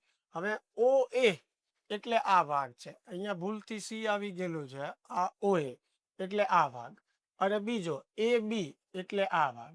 એટલે આ આલેખ માટે અને આ આલેખ માટે આપણે સરેરાશ પ્રવેગનો ગુણોત્તર મેળવવાનો છે. હવે ધ્યાનથી સમજો કે V અને t વચ્ચેનો આલેખ હોય, V વિરુદ્ધ t નો આલેખ હોય તો ઢાળ જે છે એ શું દર્શાવે? પ્રવેગ દર્શાવે. એટલે મારે આ આલેખનો ઢાળ મેળવું જેને આપણે tan θ1 કહીએ તો એ પ્રવેગ થયો એનો a1. બરોબર છે. એવી રીતે બીજા માટે આપણે લખીએ tan θ2 તો એ આપણી માટે a2 થયું. V વિરુદ્ધ t ના આલેખનો ઢાળ શું આપે? પ્રવેગ આપે. એટલે પહેલા માટે a1 બીજા માટે a2. બરોબર. હવે θ1 કેટલું છે? 60 એટલે અહીંયા આવશે tan 60. θ2 કેટલું છે? 30. બરોબર. અહીંયા 30 એટલે θ2. આ 60 એટલે θ1 બરાબર a1 બાય a2. tan 60 ની કિંમત જે છે કેટલી થશે? √3 થશે. tan 30 ની કિંમત કેટલી થશે? 1/√3 થશે બરાબર a1 બાય a2. તો √3 ઉપર જાય એટલે a1 બાય a2 બરાબર કેટલું આવશે? 3. ચાલ ક્લિયર થાય છે? એટલે આ આપણને પ્રવેગનો ગુણોત્તર મળી ગયો. એની પછીનો પ્રશ્ન જે છે કે એક કણનો વેગ વી બરાબર એટી પ્લસ બીટી સ્ક્વેર, વી બરાબર એટી પ્લસ બીટી સ્ક્વેર. જ્યાં એ અને બી અચળાંક છે તો આ કણ 1 સેકન્ડથી 2 સેકન્ડના સમયગાળામાં કાપેલું અંતર. ચાલો ફરીને પાછું આપણે વી ઉપરથી એક્સ મેળવવાનું છે એટલે વી નું આપણે શું કરવું પડે? સંકલન. અહીંયા સમય આપણને 1 થી 2 સેકન્ડ આપ્યો છે એટલે સંકલનમાં આપણી લિમિટ 1 થી 2 આવશે. હવે વેગ જે છે એનું સૂત્ર આપણે મૂકીએ તો એ છે a t plus b t square into d t. ચાલો સંકલન કરી નાખીએ. હવે તો એ જે છે એમનેમ અહીંયા ટી નું સંકલન ટી સ્ક્વેર બાય 2, અહીંયા બી એમનેમ ટી સ્ક્વેર નું સંકલન ટી ઘન છેદમાં 3 આવશે. લિમિટ આપણી 1 થી 2. સમજણ પડે છે? ટી સ્ક્વેર નું સંકલનનો નિયમ શું છે? એક ઘાત ઉમેરવાની અને ઉપર જે ઘાત આવે એ નીચે લખવાની. અહીંયા ટી ની 1 ઘાત છે તો 1 એમાં ઉમેરો એટલે માથે 2 ઘાત થશે, ઈ 2 છેદમાં લખવાના. અહીંયા ટી ની 2 ઘાત છે તો 1 ઘાત ઉમેરો એટલે 3 થશે અને 3 છેદમાં લખવાના. બરોબર. ચાલ હવે સૌ પ્રથમ જે છે અપર લિમિટ આપણે મૂકવાની એટલે જ્યાં ટી છે સમીકરણમાં ત્યાં આપણે 2 મૂકવાના. બરોબર. તો ટી ની જગ્યાએ આપણે 2 મૂકીએ. બાકી બધું એમનેમ રાખવાનું છે. જ્યાં ટી છે ત્યાં 2 મૂકવાના, બાકી બધું એમનેમ. વત્તા બી અહીંયા 2 નો ઘન થશે છેદમાં ઘન. ચાલો અપર લિમિટ માઇનસ આપણે લોઅર લિમિટ. હવે લોઅર લિમિટમાં શું છે? 1 એટલે જ્યાં ટી છે ત્યાં 1 મૂકવાના. ચાલો તો એ ટી ની જગ્યાએ આપણે 1 મૂકવાનું છે વત્તા બી. ચાલો સાદુરૂપ આપીએ આપણે તો અહીંયા 1 2 2 જે છે કેન્સલ થાય એટલે અહીંયા વધશે 2a. રેડી? 1 2 2 કેન્સલ થાય. હવે અહીંયા જે છે 2 નો ઘન એટલે 8 એટલે 8b છેદમાં 3. ચાલો કાઉન્સ જે છે આપણે સાથે સાથે તે અહીંયા ખોલી નાખશું. હવે જુઓ 1 નો વર્ગ જે છે તો 1 જ થવાનો એટલે માઇનસ a ના છેદમાં 2. પછી આ માઇનસ નિશાની અંદર અહીંયા જશે એ પદ માઇનસ થશે એટલે બી ના છેદમાં 3. રેડી? સમજણ પડે છે? ચાલો હવે એની પછી આપણે એ વાળા પદનું સાદું રૂપ આપીએ તો આને સાથે લખો તો આમ થશે 2a માઇનસ a બાય 2. એવી રીતે આ બંનેને સાથે લખો તો 8b upon 3 minus b upon 3. ચાલો તો અહીંયા 2 લસા લઈ લો તમે તો 2 દુ 4 એટલે 4a માઇનસ a એટલે 3a છેદમાં 2 આવશે. સમજણ પડે છે? 2 લસા લીધા તો અહીંયા 2 દુ 4, 4 માંથી 1 જાય એટલે 3 વત્તા. હવે અહીંયા તો 3 બંનેના છેદમાં છે એટલે 8b માંથી 1b કાઢીએ તો 7b વધશે છેદમાં 3 એમનો. લ્યો આ આપણો જવાબ થઈ ગયો. અહીંયા એ અને બી અચળાંકો છે એની કોઈ કિંમત નથી આપી એટલે જવાબ આપણને આ રીતે મળે. ખ્યાલ આવે છે? ચાલો એની પછીનો પ્રશ્ન આપણે જોઈએ તો એ છે કે 2 કારો પી અને ક્યુ એક જ બિંદુએથી એક જ સમયે સુરેખ રાજમાર્ગ પર ગતિની શરૂઆત કરે છે. તેમના સ્થાન અનુક્રમે હવે પી નું સ્થાન XP કીધું છે જે એટી પ્લસ બીટી સ્ક્વેર છે અને ક્યુ નું સ્થાન XQ બરાબર FT માઇનસ ટી સ્ક્વેર આપેલું છે. તો કયા સમયે બંને કારોના વેગ સમાન હશે? એટલે બંને કારો માટે આપણને સ્થાનનું સમીકરણ આપેલું. આપણને પ્રશ્ન એમ પૂછ્યો છે કે કયા સમયે વેગ સમાન હશે? એટલે મેળવવાનો છે સમય જ્યારે વેગ સમાન થાય. તો સૌથી પહેલા તો આપણે બંનેના વેગ મેળવીએ અને વેગ મેળવવા માટે આપણે સ્થાનાંતરનું સમયની સાપેક્ષે વિકલન કરવું પડે. તો પી નો વેગ મેળવવા માટે પહેલા એના સમીકરણનું વિકલન કરીએ તો એ એમ નામ ટી નું વિકલન 1 વત્તા 2 ઘાત આગળ આવશે બી એમ નામ અને ટી ની 1 ઘાત ઓછી થશે. તો આ જે છે એ આપણને પી કાર માટે વેગનું સમીકરણ મળ્યું. આ સમીકરણ 1 કહી દઈએ. હવે ક્યુ માટે એટલે એના સમીકરણનું આપણે ટી ની સાપેક્ષે વિકલન કરીએ એટલે ક્યુ નો વેગ મળશે. ચાલો એફ એમ નમ ટી નું વિકલન 1 2 ઘાત આગળ આવશે, 1 ઘાત ઓછી. અહીંયા એફ એ બી એ અચળાંકો છે એટલે ગુણાકાર ભાગાકારમાં અચળાંકો વિકલનમાં એમનેમ રહેશે. તો વી ક્યુ બરાબર એફ માઇનસ 2t. આ સમીકરણ 2. હવે આપણને કીધું છે કે જ્યારે વેગ સમાન થાય ત્યારે સમય કેટલો હશે, એટલે બંનેના વેગ જે છે એ આપણે સરખાવી દઈએ. ચાલો તો બંનેના વેગ જે છે એ સરખાવી દીધા. મારે મેળવવાનું છે ટી, એટલે ટી વાળા પદ એક બાજુ લઈ લઈએ આપણે. તો 2bt, હવે -2t આ બાજુ આવશે તો +2t થશે, બરાબર. અહીંયા એફ એઝ ઇટ ઇઝ, આ પ્લસ એ આ બાજુ આવશે તો -a થશે. સમજાય છે? આ -2t ને આ બાજુ લીધું, એ ને જે છે એ ઓલી બાજુ આપણે પક્ષાંતર કર્યું. ચાલો આ બંને જે છે એમાંથી 2t કોમન કાઢું તો અહીંયા b વત્તા 1 વધશે. જો આ 2t, અહીંયા પણ 2t, તો b વધશે વત્તા અહીંયા 2t આખું કોમન નીકળી જાય, 1 વધશે, બરાબર f માઇનસ a. t આપણે મેળવવાનું છે તો f માઇનસ a આ બાજુ અંશમાં એમ નામ, આ 2 અને b વત્તા 1 છેદમાં જશે એટલે 2b વત્તા 1. લ્યો આ જે છે એ સમય થઈ ગયો કે જે સમયે બંને કારોના વેગ સરખા થશે. સમજાય છે? પાક્કું? ચાલો એની પછીનો પ્રશ્ન જોઈએ આપણે. તો એ છે કે v બરાબર beta x raise to -2n, જ્યાં બીટા અને n અચળાંકો છે, x એ કણનું સ્થાન દર્શાવે છે, તો x ના વિધેય તરીકે કણનો પ્રવેગ જે છે એ મેળવો. ચાલો શું મેળવવાનું છે? પ્રવેગ મેળવવાનો છે, પણ x સ્વરૂપે મેળવવાનો. આવો એક પ્રશ્ન અગાઉ પણ આવ્યો હતો, પ્રવેગ મેળવો, પણ એમાં વેગ સ્વરૂપે મેળવવાનો હતો. આમાં x સ્વરૂપે મેળવવાનો છે. તો પ્રવેગ મેળવવું હોય તો આપણે શું કરવું પડે? વેગનું સમયની સાપેક્ષે વિકલન કરવું પડે. આ વેગનું સમીકરણ છે. ચાલો એનું વિકલન કરો. તો બીટા અચળ છે એટલે એમનેમ રહે. x નું આપણે વિકલન કરીએ તો -2n ઘાત જે છે આગળ આવે અને 1 ઘાત જે છે ઓછી થાય.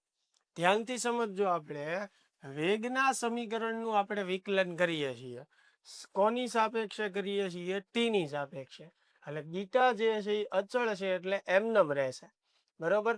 હવે x ની -2n ઘાત છે તો વિકલનનો નિયમ ઘાત આગળ ગુણાકારમાં આવે અને 1 ઘાત એમાંથી બાદ કરવાની. તો આ 1 ઘાત આપણે ઘાત આગળ લીધી અને એમાંથી 1 ઘાત બાદ કરી. પણ હવે ધ્યાનથી સમજજો કે આજે આપણે વિકલન કર્યું એ x નું કર્યું અને t ની સાપેક્ષે. તો પેલા ઘાત નું વિકલન થયું એવું સમજો. હજી ઘાત નીચેનું પદ x, બરોબર, એનું બાકી રહી. સાંકળ નિયમ આવશે ને વિકલનનો, તો સાંકળ નિયમથી આપણે પાછું શું લખવું પડશે? dx/dt લખવું પડશે, કારણ કે આપણે t ની સાપેક્ષે વિકલન કરીએ છીએ. ઉપર x નું વિધેય છે એટલે સાંકળ નિયમથી dx/dt આવશે. ચાલો તો a બરાબર બીટા આ -2n એમ નામ. હવે x raise to -2n -1 dx/dt જે છે એને કહેવાય વેગ, બરોબર છે. dx/dt ને શું કહેવાય? વેગ કહેવાય. તો એની જગ્યાએ v લખી નાખીએ. ચાલો થોડુંક ગોઠવીને લખતા જઈએ. -b આગળ લઈ લઈએ, બીટા ઇન્ટુ n, બરોબર. આ બંને વ્યવસ્થિત લખી નાખ્યું. હવે x જે છે એની -2n -1 ઘાત ઇન્ટુ v. હવે v જે છે એનું સૂત્ર શું આપ્યું છે? Beta x raise to -2n. ચાલો તો હવે આ -2 બીટા ગુણ્યા બીટા એટલે બીટા સ્ક્વેર થશે. n જે છે એમનેમ. હવે અહીંયા આ આધાર સરખો છે એટલે ઘાતનો સરવાળો. તો -2n -2n એટલે -4n -1 થઈ જશે. તો આ જે છે એ આપણને પ્રવેગ x ના વિધેય સ્વરૂપે મળી ગયો.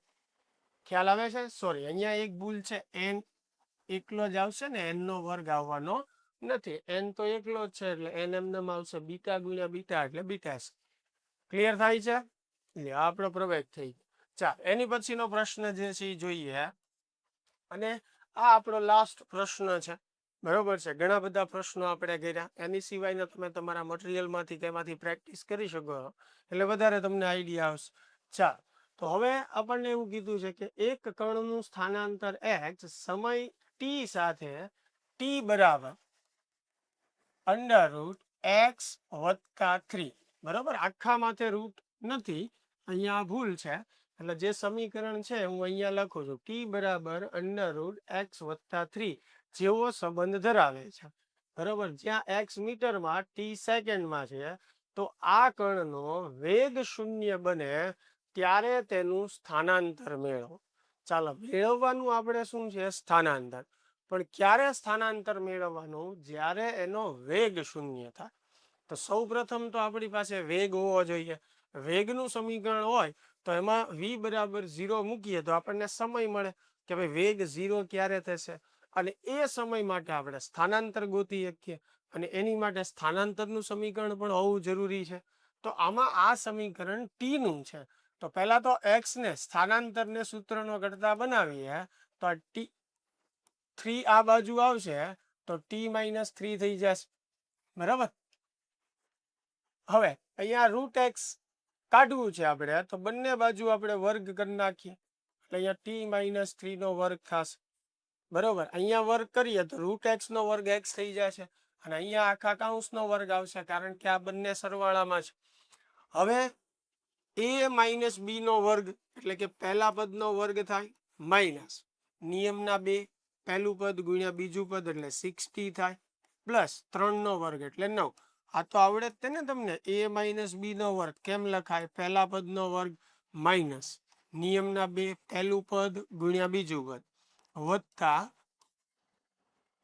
બીજા પદનો વર્ગ. એ જ રીતે t - 3 નું આપણે વિસ્તરણ કર્યું. ચાલો, આ x નું સમીકરણ આપણને મળી. રેડી? હવે મારે વેગ જોવે છે, તો હું શું કરીશ? x ના સમીકરણનું વિકલન કરીશ t ની સાપેક્ષે.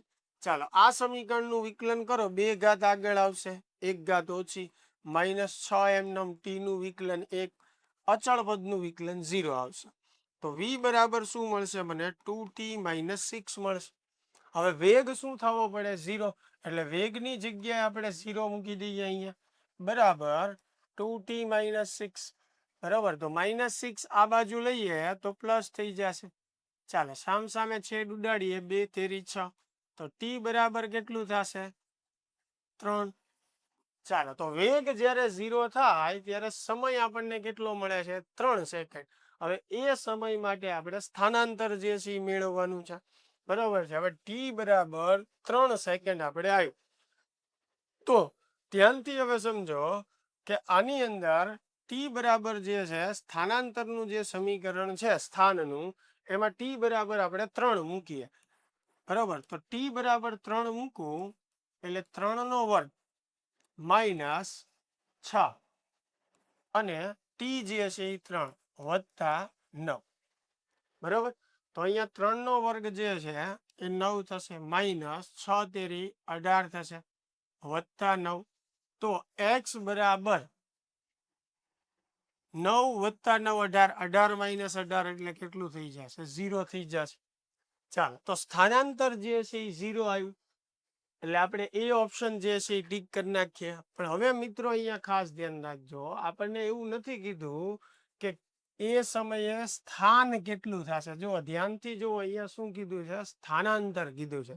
હવે સ્થાનાંતર એટલે સ્થાનમાં થતો ફેરફાર છે, બરોબર છે. એટલે ધ્યાનથી સમજો કે t બરાબર તમે 3 સેકન્ડ મૂકો છો ત્યારે 3 સેકન્ડે તમને સ્થાન મળ્યું, સ્થાનાંતર નહીં. તો સ્થાનાંતર મેળવવા માટે અંતિમ સ્થાન માઇનસ પ્રારંભિક સ્થાન કરવું પડે. હવે આ t બરાબર 3 એ અંતિમ સમય છે. અંતિમ સમય માટે જે સ્થાન મળે એને આપણે અંતિમ સ્થાન x2 કહી શકીએ. તો હવે પ્રારંભિક સમય શું થયો?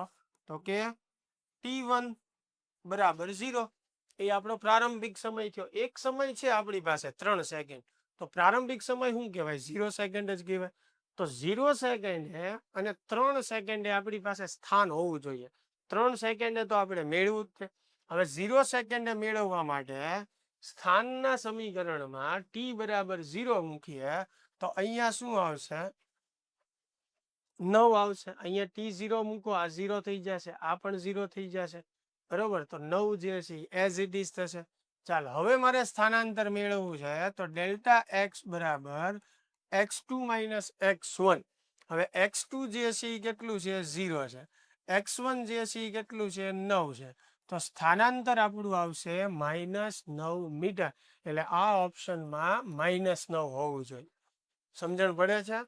કરેક્ટ જ છે આ, એટલે કોઈ પણ તમારે મૂંઝાવવાની જરૂર નથી. સાચો જ જવાબ મેં ગણાવ્યો છે. એટલે ખાસ અહીંયા ધ્યાન રાખવાનું, આપણને એવું નથી કીધું કે એ સમયે સ્થાન કેટલું હશે. જો મને પ્રશ્ન એમ પૂછ્યો હોત કે વેગ 0 હોય ત્યારે કણનું સ્થાન કેટલું હશે, તો મારો જવાબ આ આવે. હવે ટી બરાબર 3 આવ્યું, એ 3 હું અહીંયા મૂકી દઉં એટલે મને એ સમયનું સ્થાન મળી જાય. પણ મને કીધું છે સ્થાનાંતર, એટલે મારી પાસે એક સમય 3 સેકન્ડ છે, તો પહેલો સમય હું પ્રારંભિક સમય શું લઈ શકું 0, બરોબર. એટલે પ્રારંભિક સમય માટે પ્રારંભિક સ્થાન મળે, અંતિમ સમય આને ગણો એટલે અંતિમ સ્થાન મળે. x2 માંથી x1 બાદ કરો એટલે સ્થાનાંતર મળે. એટલે આપણો જવાબ -9 મીટર થશે સ્થાનાંતર માટે. ચાલો ક્લિયર થાય છે? તો મિત્રો આ જે છે એ વેગ, પ્રવેગ, સરેરાશ પ્રવેગ, આ બધા કોન્સેપ્ટ ઉપરના MCQ હતા. ખૂબ મેં પ્રયત્ન કર્યો છે આપને સરળતાથી સમજાવવા માટે. છતાં પણ આપને કોઈ તકલીફ હોય તો ખાસ તમે મને કોમેન્ટમાં જણાવી શકો છો. ચાલો તો મળીએ નેક્સ્ટ વિડીયોમાં.